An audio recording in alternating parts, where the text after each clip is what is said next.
छत्रपती संभाजीनगर शहराच्या राजकारणात एक मोठी उलथापालथ झाली आहे। भाजप आणि शिवसेना यांच्यातील युती तुटल्याची अधिकृत घोषणा आज पालकमंत्री संजय शिरसाट यांनी केली आहे। उमेदवारी अर्ज भरण्याच्या कालावधीत युती कायम ठेवण्यासाठी प्रयत्न सुरू होते, मात्र अखेर आज या चर्चांना पूर्णविराम मिळाला आहे।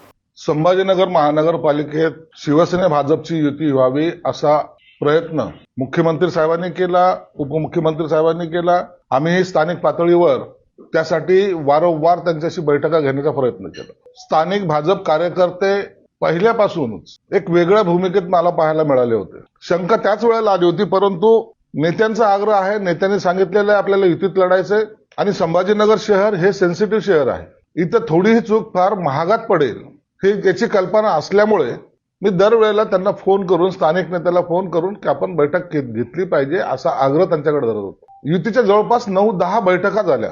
यामध्ये एक बैठक तर बावनकुळे साहेबांबरोबर सुद्धा झाली। शेवटची बैठक नाही म्हणता येणार, परंतु संपर्कामध्ये देवेंद्र फडणवीस साहेब होते, एकनाथ शिंदे साहेब होते, त्यांच्याशी सुद्धा संवाद झाला। जागा वाटपाचं ठरलं आणि आता युती झाली या संभ्रमामध्ये मी पण होतो की आता युती झाली, आता काही वाद होणार नाही।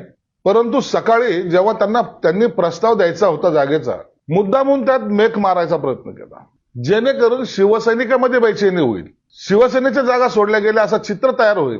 आणि तसा प्रस्ताव त्यांनी माझ्याकडे काल दुपारी 4:30 वाजता आणला होता। आणि जे रात्री ठरलंय त्याच्यामध्ये चेंजेस कशाला? नाही, आमचे कार्यकर्ते नाराज होतील ही अशी त्यांची जी काही भूमिका होती। याचाच अर्थ होता एकीकडे त्यांच्या उमेदवाराला फॉर्म भरायला सांगणे आणि दुसरीकडे युतीच्या चर्चा चालू आहेत असं दाखवणं। कालचा प्रस्ताव तर त्या हो चुकी झाल्यात असं सांगून सुद्धा आतापर्यंत या घडीला, या क्षणाला सुद्धा त्यांनी कोणताही प्रस्ताव त्या चुकीच्या दुरुस्त्या केल्या नाहीत आणि नवीन जो प्रस्ताव तो दिलाही नाही। म्हणून आम्ही जे काही आग्रही होतो त्या भूमिकेला त्यांनी तडा दिलाय।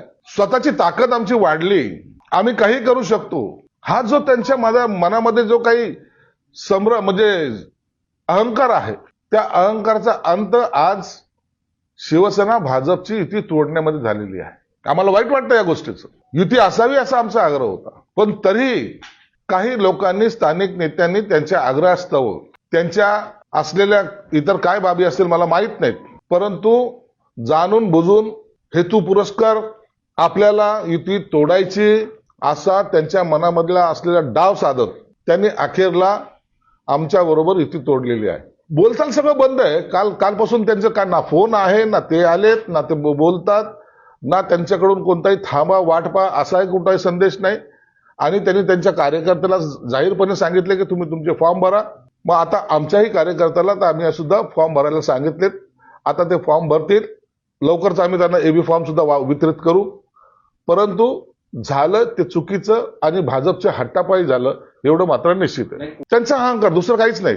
जेव्हा मुख्यमंत्र्यांनी सांगितल्यानंतर ज्या जागा वाटप झाल्या होत्या त्या जागेवर सुद्धा सकाळी त्यांनी तिढा निर्माण करणं, याचा अर्थ असा होतो की त्यांना जाणून बुजून युतीमध्ये कुठंतरी ती तुटलीच कशी पाहिजे या पद्धतीने त्याने केलेलं आहे। निश्चित खेळवलं गेलंय, निश्चित या स्थानिक नेत्यांनी खेळवायचा प्रयत्न केलाय।